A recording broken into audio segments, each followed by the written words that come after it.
예수여 은혜를 내려주사 곧 충만케 하옵소서. 이 줄이고 목마른 나의 맘에 주 성령을 부소서. 주 예수여 충만한 안에 내 영혼에 부소서. 주 예수만 나의 힘되고 내 만족함 됩니다. 주 예수여 죄에서 풀어주사 날 정결케 하옵소서. 이 세상의 유혹이 나의 맘에 틈 못하게 하옵소서.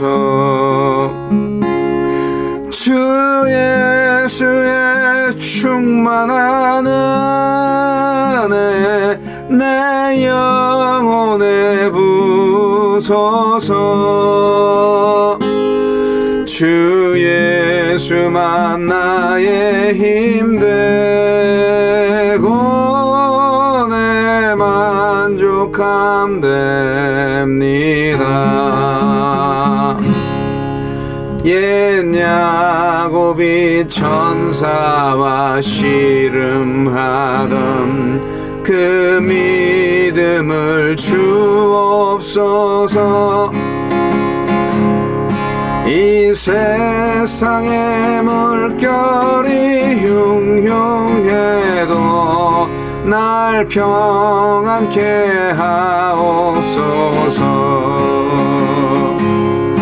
주 예수여 충만한 안에 내 영혼에 부소서. 주 예수만 나의 힘되고 내 만족함 됩니다. 주 예수여 완전한 주의 사랑 나 받기를 원합니다. 그 사랑이 내 맘에 충만하여 날 기쁘게 하옵소서. 주 예수여 충만한 은혜 내 영혼에 부소서. 주 예수만 나의 힘되고 내 만족함 됩니다.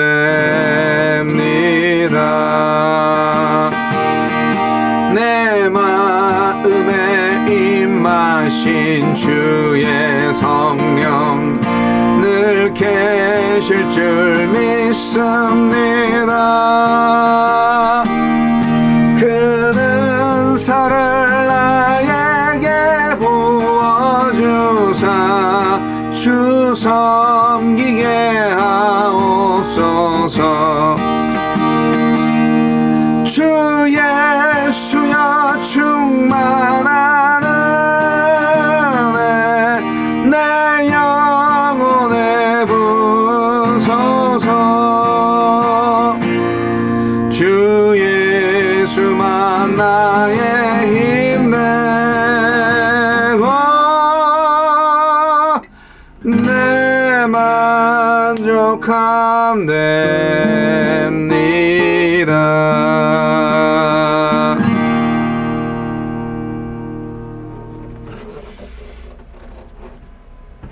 아멘.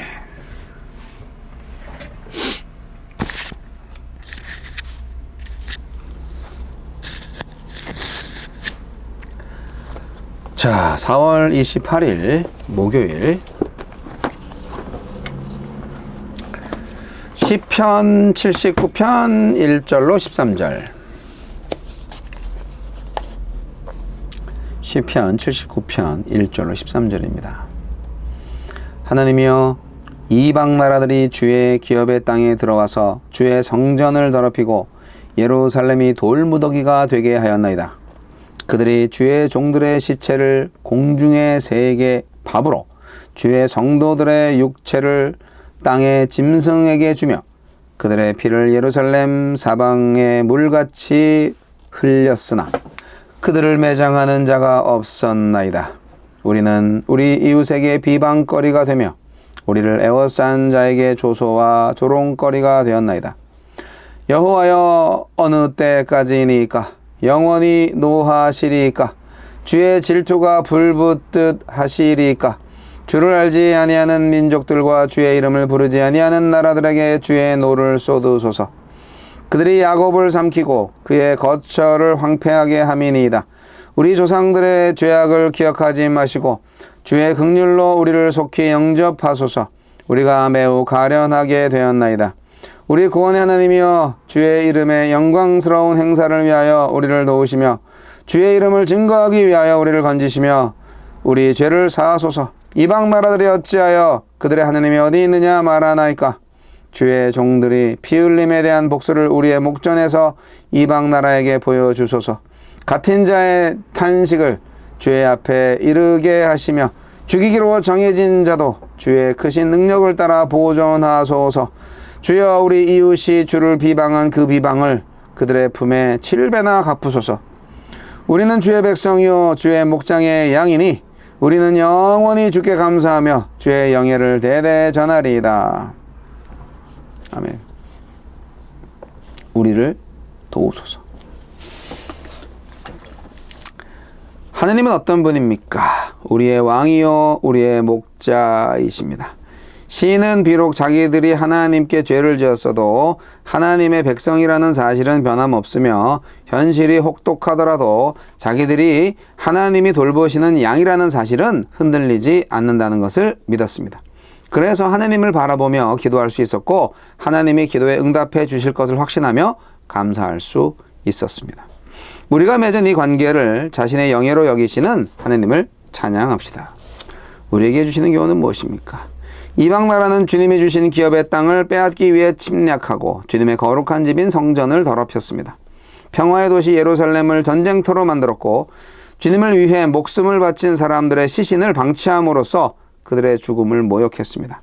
주님이 주신 샬롬, 평화가 그들에 의해 한순간에 짓밟혔습니다. 시인은 하나님의 기업에 하나님의 백성에게 닥친 절망적인 현실에 울부짖었습니다. 팬데믹 상황 가운데 우리 교회도 여러 어려움을 겪고 있습니다. 멀찍이서 논의하고 판단하기보다 끌어안아 품고 아픈 마음으로 간절히 기도해야 하지 않을까요? 시인은 이스라엘이 침략당한 이유가 자신들의 죄와 그로 인한 하나님의 진노 때문임을 알았습니다. 그럼에도 그는 고통당하는 자들을 위하여 하나님께 목소리를 내어 간절히 외쳤습니다. 우리가 보고 겪는 문제가 죄 때문에 받는 징벌인지 아니면 의를 행하다 받는 고난인지 분간하기 어렵습니다. 하지만 설령 하나님의 진노 때문이라 할지라도 고통당하는 이들을 위해 기도해야 합니다. 하나님이 내게 바라시는 건 정죄가 아니라 긍휼입니다. 허물 많은 교회를 위해 긍휼을 구합시다. 시인은 하나님을 비방하며 하나님의 백성을 압제한 이방 나라를 심판하시고 갇히고 죽임당하는 하나님의 종들을 보호해달라고 간청했습니다. 이는 그저 보복해달라는 요청이 아니라 하나님의 정의와 하나님의 영광을 구하는 기도였습니다. 하나님이 만드신 세상에서 하나님의 영광을 가리는 불의하고 부조리한 현실을 봅니까? 그런 현실에 타협하지 말고 바로잡아달라고 기도하는 것이 믿음입니다. 주여, 주님께서 주셨지만 파괴된 모든 것이 다시 회복하게 하옵소서. 회복되게 하옵소서. 시인은 주님의 땅과 성전 그리고 예루살렘이 침략당하고 파괴된 것을 탄식하며 고통당하는 이스라엘을 위하여 하나님께 탄원합니다. 네, 이 시는 탄원시예요. 탄원시. 때는 언제냐? BC 586년 이후에 지어진 시로 봅니다. 시편 74편하고 같은 맥락의 시편입니다. 74편은 성전 붕괴, 성전 파괴를 슬퍼하는 애가이고요. 오늘 읽은 79편은 포로 이후에 그 유랑하는 사람들을 위한 애가의 성격으로 지어진 시라고 볼 수 있습니다. 그러니까 이스라엘 유다 민족의 멸망을 탄식하는 탄식시예요. 그러면서 동시에 원수들을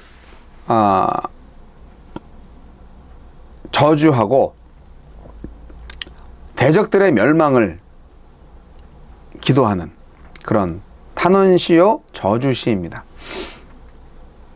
하나님의 구원을 강력하게 구하는 염원시라고도 볼 수 있습니다.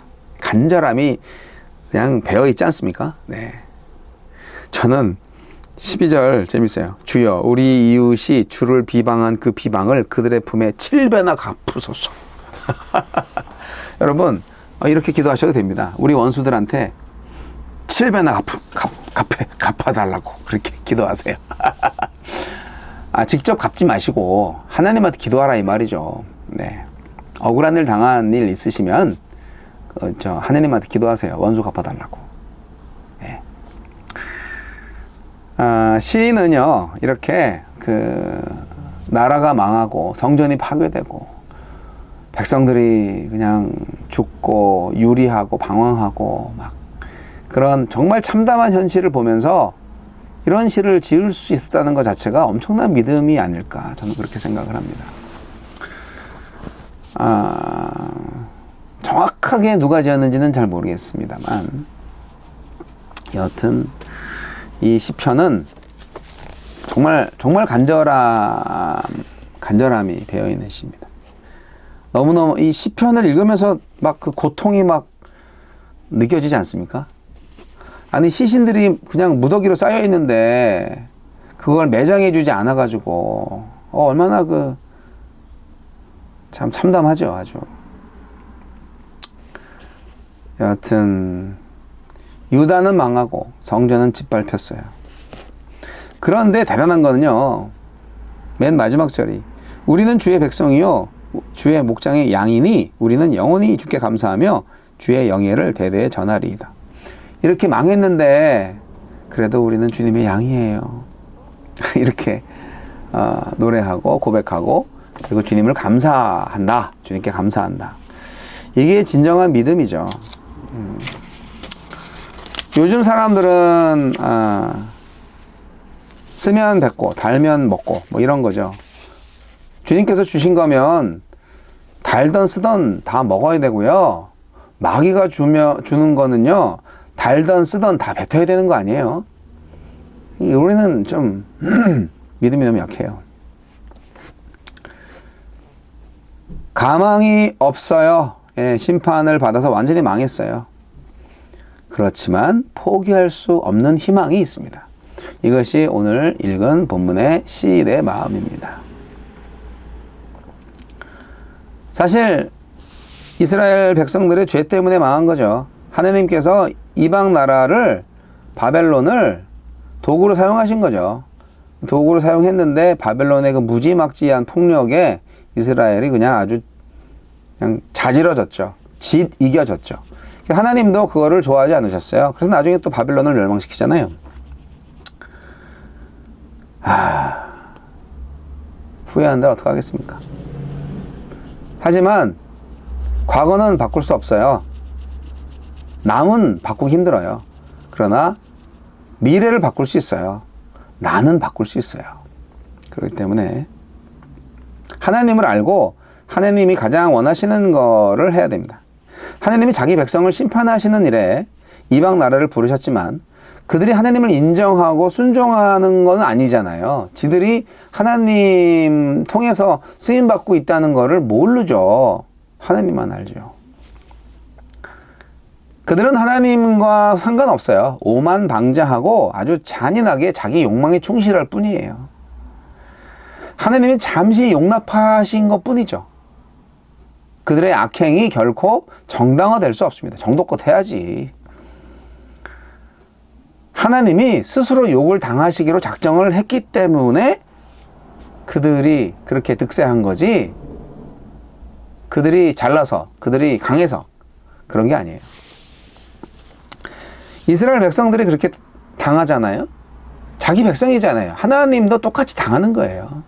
하나님도 똑같이 느끼는 거예요. 그 처절한 고통과 죽음의 고통을. 그럼에도 불구하고 내 백성 올바르게 가야지, 의롭게 가야지, 정결하게 가야지, 거룩한 백성이 돼야지, 그렇게 희망하시기 때문에 그의 백성들을 징계하시는 겁니다. 우리 하나님이. 그래서 그 모든 것을 알고 있는 시인은 이렇게 엄청난 고통과 절망 가운데에서도 희망을 가지고 감사의 시를 지을 수가 있었던 것입니다. 하나님께서 언젠가는 스스로 이 수치를 접고 영광을 드러내실 날이 올 것이다. 시인은 그렇게 믿고 있어요. 그리고 자기 백성을 회복하시고 보존하실 것을 강력하게 기대하고 있습니다. 우리도 그런 기대를 가지고 오늘을 살아야 되지 않을까요? 오늘 너무 절망스러우세요? 너무 억울하세요? 세상이 막 다 망하는 것 같아요?